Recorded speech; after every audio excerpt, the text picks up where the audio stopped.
Coming up in this episode, Ipswich City Council votes to establish its second standing committee to deal specifically with the ongoing redevelopment of Ipswich CBD. Clarity sought on funding for the new Lions training stadium in Springfield Central, and former councillor David Pahlke will not get his own recognition plaque on the new Rosewood Library. It's Tuesday, May 26, 2020, and I'm Alan Roebuck. Welcome to Ipswich Today, which acknowledges the traditional custodians of the land on which it is produced and pays respects to elders past, present and emerging. This podcast is supported by Kinetics, people-powered web hosting trusted by Australians since 1999. This morning's meeting of council clearly showed anyone who watched the live stream there's a new sheriff in town and things will be very different in the running of council meetings from now on. The post-election meeting held on April 27 was a taste of things to come, and it came in generous servings today with detailed questioning of council officers by councillors, some tense exchanges between councillors, and the new procedure for calling a division on every vote and the detailed recording of those votes in the minutes becomes a permanent fixture. There's no more glossing over items with unpublished reports buried in layers of boards reporting to committees in the hope that the public and media won't notice.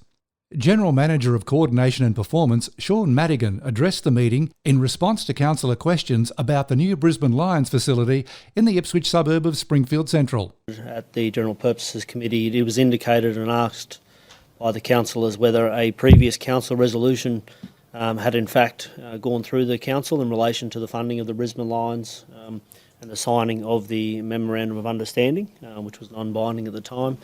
The response from myself, to my knowledge, was at the time we weren't aware of a previous resolution. We hadn't been able to locate one within the council systems. Following that meeting, further research was conducted and we did track down a resolution from the council. So the way that occurred was the agenda item with the MOU attached to it was a late item to the City Management Board, which at the time was a closed board that then reported through to the City Management Finance Committee and then ultimately a resolution was passed. The report itself notes the MOU and the recommendation is that Council authorise the CEO to negotiate effectively in accordance with the commercial terms as outlined in the MOU. However, the actual report itself did not commit Council financially to a commitment to the Brisbane Lions Stadium. The updated report that was presented to the Interim Administrator last year, and then the report before Council now clearly articulates what Council's financial commitment to the project will be and was seeking a resolution. Mayor Teresa Harding. Just to be quite clear that so thank you for forwarding on the minutes and the memorandums that are relevant.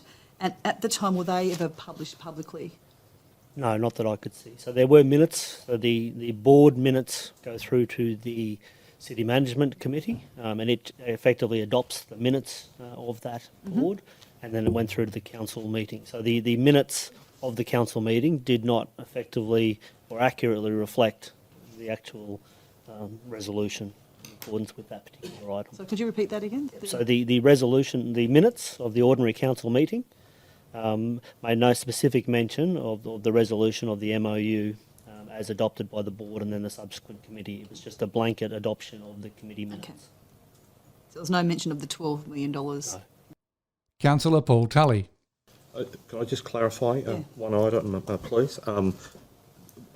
So, did you say that recommendation didn't recommend at that time the figure of 12 million or any particular figure at all? That's correct, yes. It was just that the CEO be authorised to negotiate and finalise the terms of the MOU in accordance with the general conditions of the MOU. And that's effectively what's happening now? That's correct. Councillor Tully, I can see that you were the, acting mayor and chair of that particular meeting. So do you mind providing some insight on how the figure of 12 million was established? Well, I'm not aware. Yeah, well, I'm not aware of the date or the minutes now. And I thought Mr. Madigan said that there was no adoption or reference to the 12 million.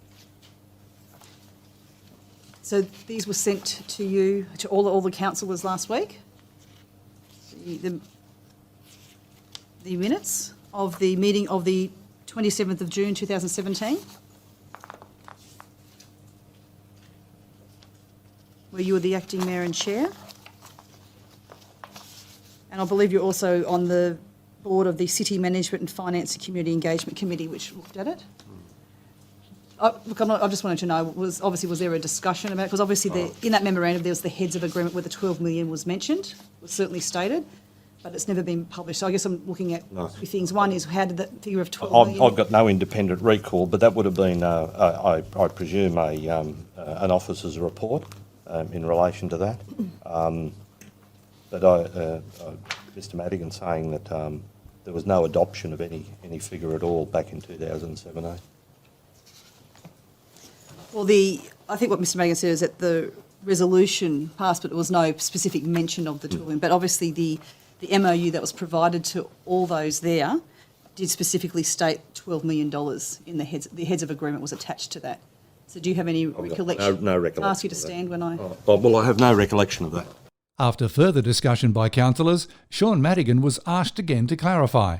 Some clarification. Certainly. Was actually agreed to at council or not? That's correct. The council report, the officers' report that went through to the City Management Board had the MOU as an attachment to that, but the report itself did not state any actual dollar amount that was being committed to council, other than contained in the MOU and the attachment itself. The resolution that went for council was to authorise the CEO to negotiate and finalise the terms of the MOU in accordance with the commercial arrangements as specified in the MOU, but the resolution itself did not state a specific amount for council to provide those funds. But the draft MOU was attached to the report? It was, yes. With the $12 million on it, from That's what I could correct. see. Okay, so it was there. Yes. Thank you, Mr Madigan. And Mayor, could I just clarify that it was the interim administrator who agreed to that $12 million last year? Is that correct? I think that came out the General Purpose Committee, yes, as part of the tidy up. Overall, the mood in the chambers was one of strong support for the new stadium and its major citywide benefits. Councillor Andrew Fechner. This is a big investment for the city, $13.6 million within the funding arrangement is a lot of money. It looks like the ratepayer will be up for about $4.5 million of that. But if we're looking, well, that's the cost of the actual input from council and the ratepayer. What are the benefits that we're getting out of that? Well, as discussed in the General Purposes Committee, we're getting a second field that wasn't in the program for the next 10 years. So I think that the sporting groups and community groups of Springfield can celebrate in knowing that they've got a really wonderful facility for them all to enjoy down there way ahead of time. So it's such a wonderful thing for the community, not only to have the Lions there, but to also have that second field for community use. I think that we need to celebrate that and acknowledge that that's a great use of our money, and we'll move the community forward down there. Councillor Paul Tully. This certainly has my support. It's with the training facility for the Lions and the women's Lions team. It's a real coup for the city of Ipswich, which I've said previously. I think it's the first time that any national football team has established its headquarters and training headquarters in the city of Ipswich, and it's an opportunity that we should embrace. The women, of course, will be playing their games there, and with the proximity to Brisbane and to the northern suburbs of Logan City, as well as the Ipswich suburbs, I think it's going to be a focal point for our city. Having said that, I'd love to see an NRL team based in Ipswich as well, and that's a matter which might become more prominent within the next 12 months. Mayor Harding. Can I just say I'm really excited that the Brisbane Lions are coming to Ipswich. Fully support the project, and I note that I think the federal government's put $15 million. I think the state's put in something similar. Another $10 million has come from other parties as well. It is a tremendous boon. We welcome the Brisbane Lions to Ipswich wholeheartedly. Just need to make sure, like the Deputy Mayor said, to make sure that the governance and certainly when it was first announced, and it did come up at the General Purposes Committee, that there was no mention at the time of when it was announced that the council would be spending any money. In fact, it was my recollection in the media that the only thing the council was providing was land and no cash. So it's just really, we just need to be really clear as to what our investment is into this really terrific, and it is a world-class facility for us here, so we really do welcome it.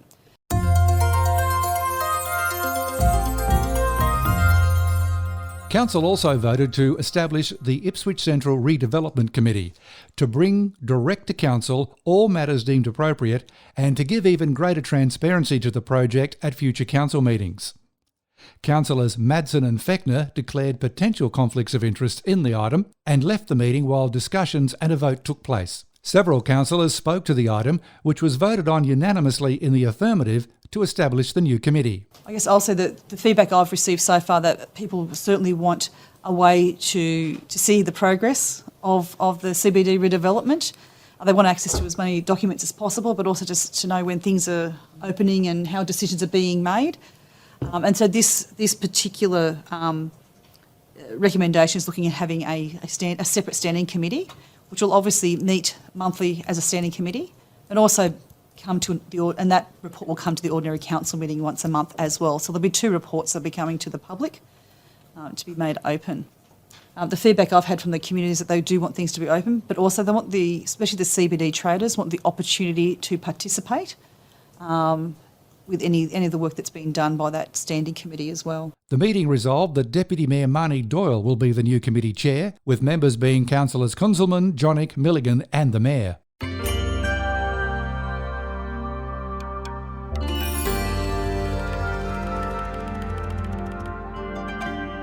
Later in the meeting, Councillor Sheila Ryland tabled a notice of motion calling for Council to recognise David Pahlke for his long-standing efforts to establish a Rosewood library by the placement of a plaque next to the official opening plaque.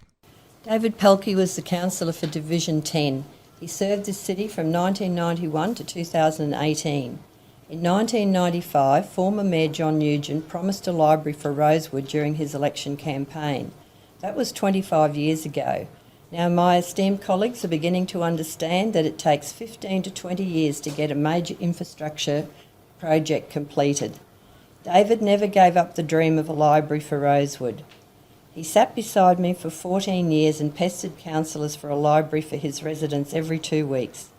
I believe that David should have recognition, not honour, but recognition for his tenacity and drive to get something for the country.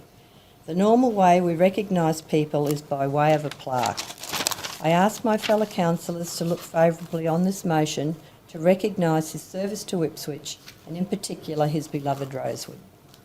The motion wasn't met with much warmth by her colleagues.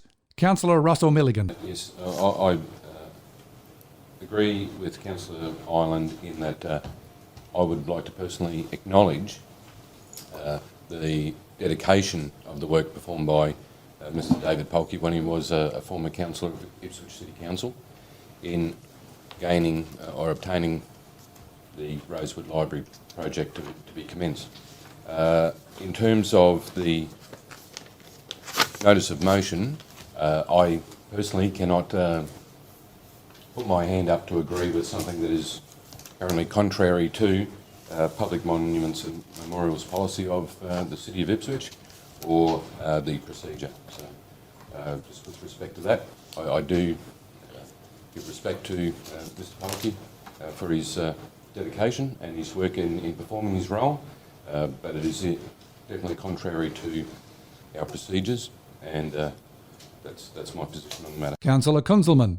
My thoughts on this are not actually about Councillor Pahlke, but about the perception that we will be creating a precedent here, and that maybe our new council doesn't want to be associated with that precedent. Councillor Madsen. I concur with what Councillor Milligan said on the matter. Councillor Pahlke is well spoken of in many parts of Division 1. Former councillor. Well, former councillor. Many parts of Division 1 that were in the former Division 10. They feel that he represented their interests quite strongly on this council, or the previous council.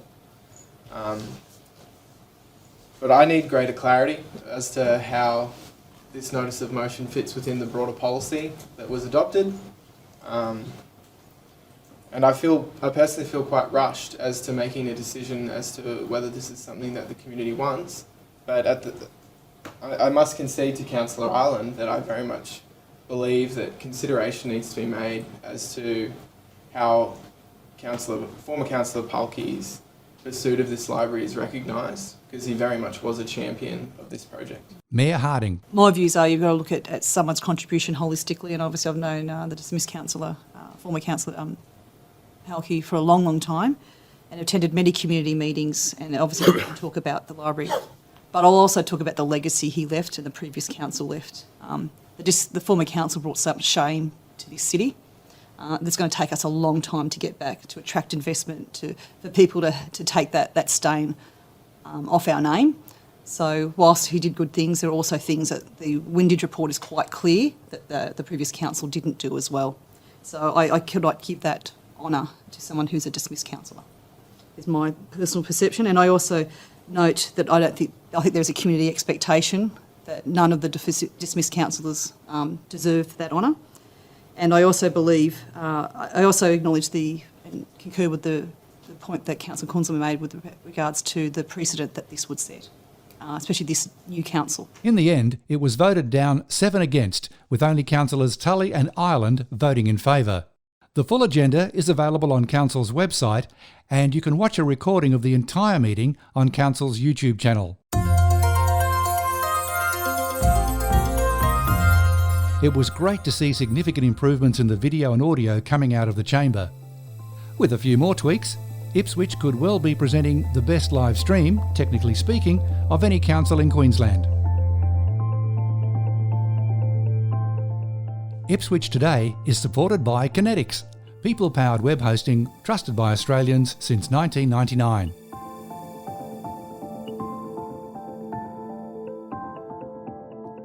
You can share this podcast from your favourite app or play Ipswich Today from your smart speaker.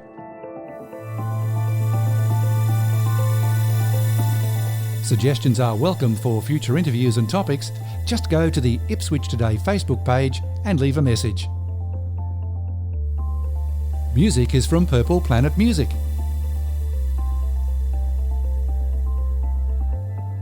This is Alan Roebuck. Thanks for listening.